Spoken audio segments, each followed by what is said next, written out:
importante y muy extenso dedicado a América, ¿no? América toda. Y al diseñar él mentalmente ese proyecto, está de alguna forma trazando una línea de la literatura hispanoamericana del siglo XIX, ¿no? Él es, diríamos, el iniciador en el campo de la poesía de esa línea que tiene como objetivo pintar poéticamente o plasmar poéticamente una imagen de la América en su dimensión geográfica, histórica, poblacional, cultural, literaria, etc. Entonces la locución a la poesía es parte de ese proyecto que Andrés Bello ya no pudo completar, y tanto la locución a la poesía como la silva a la agricultura de la zona tórrida son pues dos partes de ese proyecto más monumental, ¿no?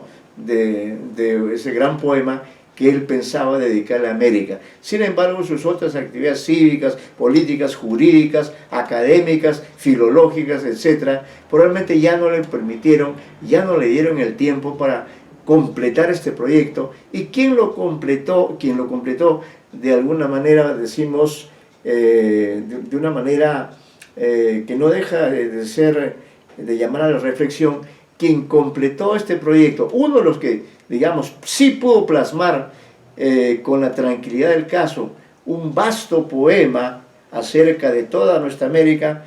¿Qué autor habría sido? Pregunta al auditorio.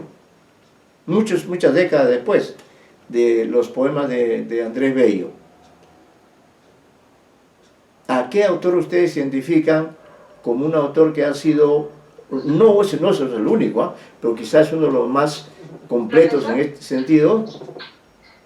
¿Quién podría haber sido? Quizás me equivoco, creo que es Alma América.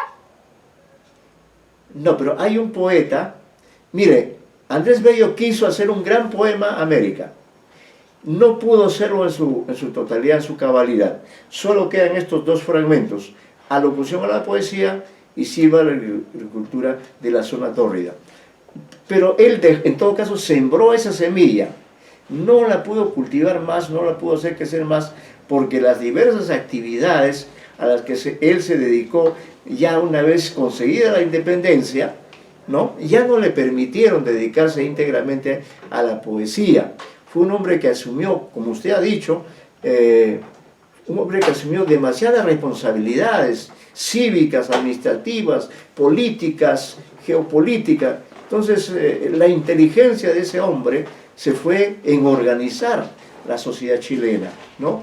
Y por eso estos dos textos quedan como testimonio de ese gran proyecto literario que era dedicarle un poema a América. Pero sí hubo, varias décadas después, un poeta, o más de uno por lo menos, se podía citar hasta dos o hasta tres, que continuaron esa línea. ¿Quiénes podrían haber sido algunos de esos poetas? A ver, aventuremos algunos nombres que retomaron la línea de Andrés Bello. A ver, traten ustedes de hacer memoria.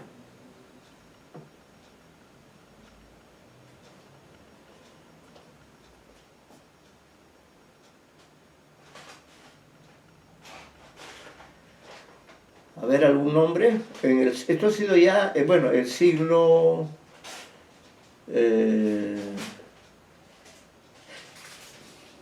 sí. Uno de ellos, voy a dar un nombre, Rubén Darío, ¿no? Rubén Darío. De una u otra manera, Rubén Darío retoma la línea de Andrés Bello. ¿En cuál de sus libros principalmente?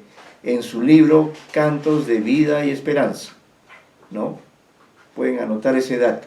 En su libro Cantos de Vida y Esperanza, ¿no?, él escribe algunos poemas directamente relacionados con nuestro continente, con nuestra cultura hispanoamericana.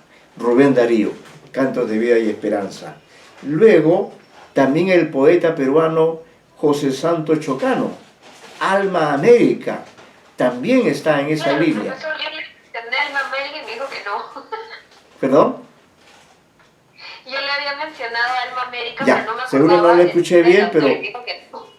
bueno, no le oí bien porque no escuché bien, ¿no? Bueno, Alma América. Ya tenemos dos autores, nos faltan dos. Tal vez Pablo Neruda. Exactamente. Tercer nombre. Él, en uno de sus libros monumentales que se llama, ¿cómo se llama? Donde canta todos los aspectos de América, los ríos, los héroes, Machu Picchu, todo lo que sea parte del mundo americano. ¿Cómo se llama ese libro famosísimo? Que es una suma de libros y se publica en el año 1950. O sea, está cumpliendo 70 años de haber sido publicado. Se llama Canto General. Ese es el nombre, ¿no? Canto General. Y también, bueno, hay muchos más, ¿no? También podríamos decir que el poeta nicaragüense Ernesto Cardenal también ha tratado el tema de América, ¿no? No de modo tan totalizador como Pablo Neruda, pero en todo caso sí, también es uno de los poetas que ha trabajado en esa línea, ¿no? En esa semilla sembrada por don Andrés Bello en esos dos poemas. Por eso me voy a permitir, para complementar la información, leer lo que digo yo a propósito de estos poemas. Alocución a la poesía. Este es el título de uno de los poemas más importantes de Andrés Bello. Como ya hemos dicho, fue escrito en Londres durante el exilio que sufrió Bello a consecuencia de la frustrada independencia de su país del yugo español. Fíjese dónde fue escrito, en Londres, un poema acerca de América, cuando Andrés Bello estaba en condición de exiliado. El fracaso de la lucha en la que habían participado Bello, Simón Bolívar y otros patriotas venezolanos obligó al primero de estos, es decir, a Bello, a quedarse en la ciudad londinense a la espera de mejores tiempos. Probablemente las circunstancias del exilio europeo, la añoranza de la lejana patria venezolana y las preocupaciones políticas y culturales del escritor venezolano explican el tono de manifiesto y de discurso pragmático que posee la locución a la poesía de 1823. Como sabemos, alocución significa discurso, proclama, razonamiento de un superior a sus inferiores. En este caso, el autor inicia su poema de 834 versos dirigiéndose a la poesía, concebida como ser viviente. Este procedimiento es característico en la poesía clásica, en la cual es frecuente que los poetas se dirijan a las musas, a las artes o a otras instancias ideales con el objeto de solicitar su atención o sus favores especiales. En los 10 primeros versos de su alocución, a la sazón fragmento del poema América, según declaración del propio Bello, el poeta americano se dirige resueltamente a la poesía, con el objeto de invitarla a que abandone Europa, su tradicional lugar de estancia, y visite al nuevo mundo americano, el cual le ofrece la originalidad y novedad que la ya caduca y agotada Europa no está en condiciones de ofrecerle. Miren ustedes la audacia de Andrés Bello. Vean ustedes cómo es un hombre grande que, siendo él un hispanoamericano exiliado en Londres, se atreve a hablarle de tú a tú en un tipo de poesía apelativa, en un tipo de poesía persuasiva, mediante la silva, se atreve a decirle a la poesía que abandone Europa, que ya no siga en Europa y que se traslade al mundo nuevo, donde seguramente la poesía va a encontrar una importancia que en alguna medida ha perdido en Europa, ¿no? Por ejemplo, en estos tiempos Europa no tiene un gran poeta, como decir un Dante, ¿no? No tiene un poeta de esa categoría, o un Goethe, el alemán, ¿no? Y curiosamente, como ya hemos dicho, sin embargo, en este año 2020, el premio Nobel, el premio más importante, ha sido dado a una mujer de este continente, pero no de América del Sur, sino de América del Norte. Además, una mujer que se expresa en inglés, ¿no? Que es el idioma internacional más importante, pero al lado está el español como un idioma que también, por cierto, ha sido merecedor a través de sus escritores de varios premios Nobel. Y qué coincidencia, observen ustedes que precisamente sea Chile el país que tiene 2 premios Nobel. Ningún país hispanoamericano tiene 2 premios Nobel. ¿Cuáles son esos 2 premios Nobel de literatura que tiene Chile? Haber distinguido auditorio.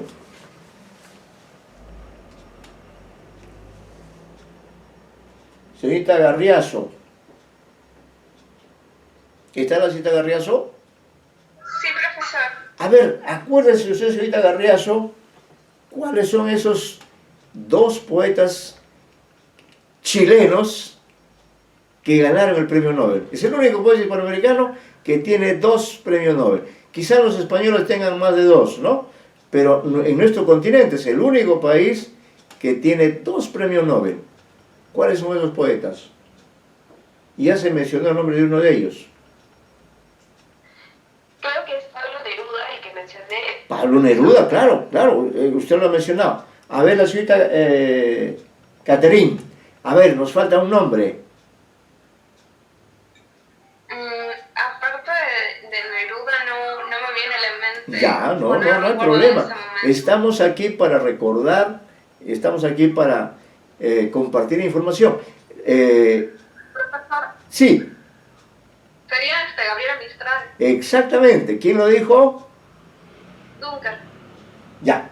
Dunker, muy bien, Dunker, muy bien, sí. Vamos a hacerle ahora otra pregunta a Garriaso para que también pueda ella participar. Pero muy bien, es el único país, fíjense ustedes, que tiene 2 premios Nobel. Gabriela Mistral, esta mujer de poesía extraordinaria, gana el premio Nobel en 1958, si no me equivoco, fíjense ustedes, ¿no? Y Neruda gana el año 71, ¿no? Bueno, luego México, Octavio Paz en 1994, Vargas Llosa en el 2010, Miguel Ángel Asturias en 1967. Curiosamente Argentina no tiene ningún premio Nobel, ¿no? Y claro, se decía en décadas pasadas, y ustedes son gente muy joven, pero seguro que como ustedes son gente informada, seguramente habrán oído decir que todo el mundo decía, ¿y cuándo le van a dar el premio Nobel a Jorge Luis Borges? Realmente lo merecía, pero no se lo dieron, ¿no?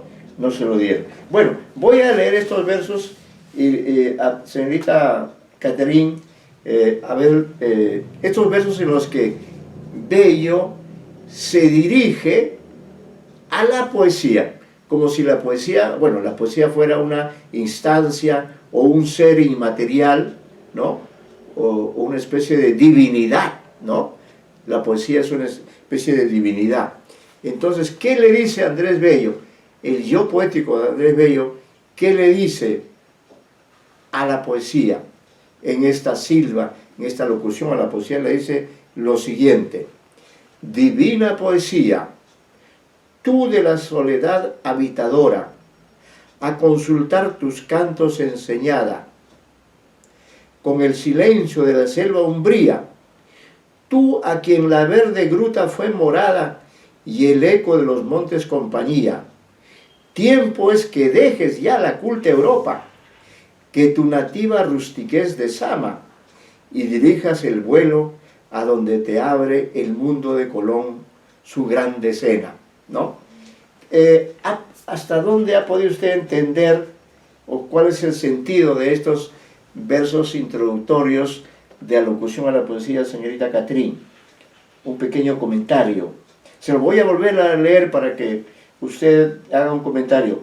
Mire, se dirige como decir, de tú a tú, ¿no? De tú a tú. Le dice, divina poesía, tú de la soledad habitadora, a consultar tus cantos enseñada, con el silencio de la selva umbría. Tú a quien la verde gruta fue morada y el eco de los montes compañía. Tiempos que dejes ya la culta Europa, que tu nativa rustiquez desama y dirijas el vuelo a donde te abre el mundo de Colón su grande escena. ¿Algún comentario que le suscita la lectura de estos versos? Bueno, como había comentado nuestra compañera Dunker, pues sí hay una descripción de la geografía o de los paisajes, ¿no?, europeos, Sí. y tal vez haciendo como una especie de reflexión en cuanto a lo que la poesía habita o se enfoca o se está viendo solamente desde Europa, Claro. y que en América todavía no se ha desarrollado o que todavía no se ha mostrado un trabajo poético que pueda hacerse comparado a lo que ya han trabajado poetas europeos, ¿no? Claro. Entonces es como que un llamado a que un llamado también a que pues nos visite y que también los mismos americanos Claro. comiencen a trabajar y comiencen a ser más tardos en su producción, tal vez. Claro, sí, muy interesante lo que usted dice, porque en el fondo diríamos que Andrés Bello está retando, ¿no? Está retando a la poesía, pero como usted bien señala, está retando a los poetas, ¿no? Porque en el fondo, digamos, la poesía está ahí, la poesía está en su pedestal, está en su sitial de honor, está a la espera de que los poetas le rindan homenaje. Entonces él emplea este recurso de dirigirse a este ser inmaterial que es la poesía, pero en realidad también se está dirigiendo a los poetas. Les está diciendo, bueno, ahora ustedes tienen la palabra, ya Europa dijo su voz, ya Europa dio a Dante, Europa dio a Virgilio, dio a Homero, dio a Sófocles, a Eurípides, es decir, a los grandes poetas españoles. ¿Y qué pasa con América? ¿No? Entonces, en ese sentido, Bello, creo que lo que está haciendo es incentivar, es un gran incentivador, ¿no?, que le habla de tú a la poesía, pero al hablar a la poesía en realidad está invitando a sus colegas, a los miembros de su generación o de las generaciones que vienen, está invitando a que desarrollemos una labor poética, que eso es una práctica lo que se realizó, porque en las siguientes décadas fueron apareciendo cada vez en mayor cantidad grandes escritores. Andrés Bello es uno de los pioneros dentro de este grupo que hemos llamado la generación libertadora, cuya presencia en este siglo se da entre 1810 y 1829, justamente el momento en que Andrés Bello publica estos dos grandes poemas, y como ya América está independiente, él deja Londres y se traslada a Chile, donde realiza una prolífica labor, ¿no?, que fue decisiva para el desarrollo de Chile, para que se considere Chile como un gran país, ¿no?, como efectivamente lo ha sido, pero también hay que señalar que Chile fue el único país en el siglo XIX, junto con Estados Unidos, que promovió guerras a sus vecinos. Recuerde usted que en el siglo XIX Chile promovió una guerra contra Perú y contra Bolivia, y como resultado de esa guerra se quedó con Antofagasta, le quitó el mar a Bolivia y se quedó con Tarapacá, ¿no? Redondo el negocio de los chilenos. Yo creo que Bello no habría estado de acuerdo con esa política, ¿no? Y por otro lado, Estados Unidos también, en pleno siglo XIX, ¿qué hizo? Hacia 1865, si no me equivoco, Chile invadió también a su vecino país del sur, México, y también a través de la guerra se apropió de extensos territorios en los que justamente había una enorme cantidad de petróleo, que es la zona de California principalmente. Ahora, haciendo una suerte de acotación, no sé dónde he leído, es en una obra literaria, no recuerdo en este momento el nombre, pero lo que se dice es que quien dio la información sobre la riqueza de estas tierras de California, que eran de México, quien habría dado esta información a un presidente de Estados Unidos, ¿no? Habría sido, digo, habría en condicional, habría sido precisamente el barón Alejandro von Humboldt, ¿no? Quizás sin saberlo, sin mala intención, pero como él recorrió varios países, estuvo en Estados Unidos y ahí probablemente se entrevistó con algún gran funcionario, quizá con el presidente de Estados Unidos de la época, y en esa conversación, quizá de manera vamos a decir, gratuita, de manera natural, bueno, o quizá respondiendo a alguna pregunta, señaló que en el territorio, en la zona de California, había pues indicios de la existencia del petróleo, que como sabemos, con el paso de los años, ha devenido en el recurso energético más importante, ¿no? Entonces, esto habría llevado finalmente a que Estados Unidos tome la decisión de invadir a México y le quite gran parte del territorio. Y eso ustedes lo saben. Todos estos datos, y les voy a dejar a ustedes como tarea, todos estos datos ustedes los pueden encontrar en un libro que se leyó mucho en el siglo pasado, en la época en que yo era universitario, pero ustedes lo pueden encontrar el libro, probablemente esté en línea. Es un libro cuyo título es Toda una metáfora. El libro, en todo caso, pregunta a ustedes, porque podría ser que conozcan el libro, o lo hayan leído, o alguna vez hayan hecho alguna referencia a este libro. El libro se llama Las venas abiertas de América Latina. ¿Lo han leído? No, bueno, yo no. Ya, tomen nota del nombre entonces. El autor es Eduardo Galeano. Él es el autor de ese libro. Eduardo Galeano, escritor uruguayo. Él escribió, es un gran viajero, una especie de Humboldt sudamericano, pero la idea de Eduardo Galeano fue la de escribir una historia más documentada, una historia más crítica de nuestro continente, principalmente de América del Sur. Entonces escribió ese libro que yo les recomiendo leer, y como ustedes son acuciosas y saben buscar, busquen, el título es Las venas abiertas de América Latina, así se llama. El título es una gran metáfora, porque ¿qué es lo que nos dice Galeano? Lo que nos dice Galeano es que nuestro continente fue sangrado, nuestro continente, por las potencias coloniales, ¿no?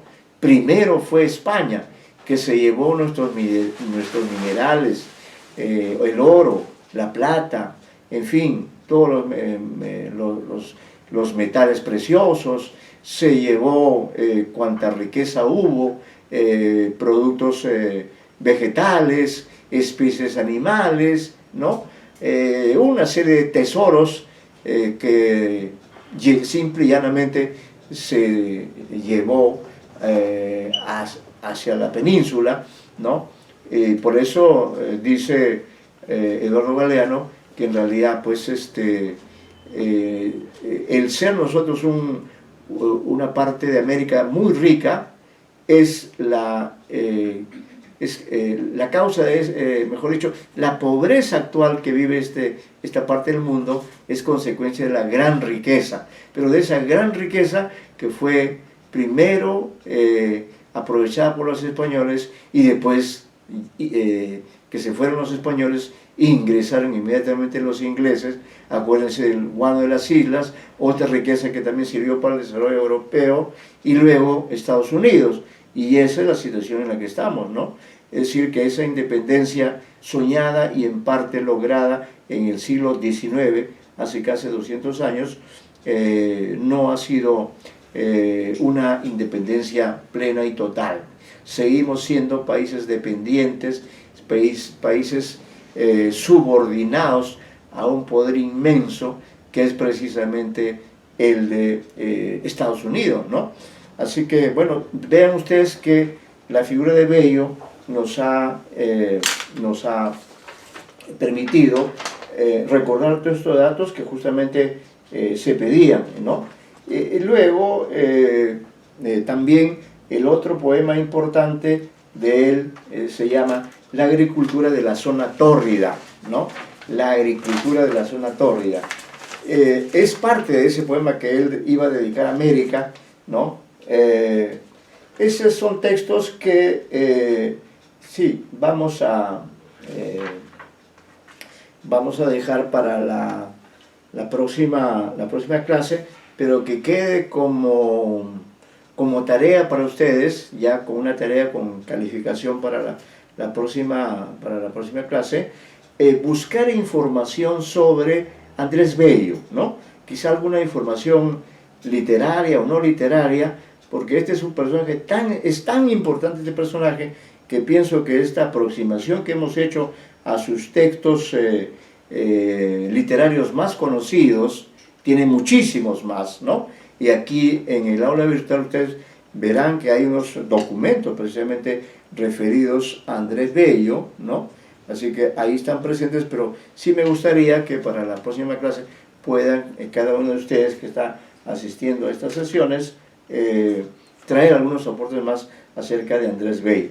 Nosotros continuaremos en la próxima clase leyendo este comentario que hemos hecho a la agricultura de la zona tórrida, y leeremos el poema en sí, que está en el aula virtual y que podrán leerlo, ¿no? Entonces, junto a Andrés Bello, también a continuación veremos en la próxima clase la figura de Olmedo, que es el otro gran poeta americano, miembro de esta generación. En total a esta generación pertenecen 5 escritores, y ya hemos iniciado en esta clase estos apuntes, estas aproximaciones a don Andrés Bello, pero repito, creo que es importante, como bien decía la señorita Diva, que se conozca otros aspectos de este escritor. Quizá haya, por ejemplo, una novela sobre este personaje, ¿no? O alguna biografía interesante, como hemos visto en el caso de Fray Servando, la novela de este escritor cubano, ¿no? A eso le estamos incentivando, a eso le estamos invitando, a que puedan aportar datos acerca de Andrés Bello, y que si tienen algunos documentos, pues lo pueden enviar a mi correo, y de ese modo en la próxima clase podemos leer también esos documentos, y ciertamente daremos una bonificación, calificaremos ese aporte que traen ustedes respecto de este primer gran autor del siglo XIX, que es don Andrés Bello. Le pedimos disculpas por estos involuntarios errores. Mire que he estado mirando la diapositiva y no me había dado cuenta que había hecho nacer a Bello en 1971, cuando ella había muerto, ¿no? Y lo hago vivir hasta el siglo XX. ¡Qué barbaridad! Realmente es algo censurable, es una autocrítica, pero no lo he hecho con mala intención, tampoco desinformación, porque acá tengo un original, ¿no? Pero, en fin, esas cosas mecánicas que a veces uno está un tanto distraído y lo lleva a cometer una errata. Pero en todo caso ha sido motivo porque la señorita Diva Mahesh, que es muy acuciosa, lo cual está muy bien, ¿no?, haya hecho la observación pertinente, y claro, este material lo vamos a corregir en estos aspectos para que tengamos los datos exactos, ¿no? Y claro, como es un curso de toda una centuria, no nos podemos detener mucho en cada uno de los autores, pero sí Andrés Bello creo que requiere de una información adicional, complementaria, que esperamos que ustedes puedan colaborar con algunos datos o documentos o novedades que pueda haber por allí, ¿no? E igualmente, por favor, no se olviden de buscar este libro de Eduardo Galeano, Las venas abiertas de América Latina. Ustedes leen ese libro, realmente su visión sobre nuestra historia va a cambiar bastante, ¿no? Pues no hemos sido, yo creo, exhaustivamente informados acerca de nuestra historia de la época colonial sobre todo, ¿sí? Bueno, entonces, si no hubiera más preguntas o observaciones, daríamos por concluida la clase de hoy. ¿Estamos de acuerdo? Bien, entonces nos quedamos aquí. Sí, sí, profesor. Y continuamos con las tareas que te han indicado. Con nuestras clases continuamos ya la próxima semana. Muchas gracias, muy buenas tardes. Buenas tardes, profesor, gracias. Gracias a usted por venir. ¿Ya? Y ya está.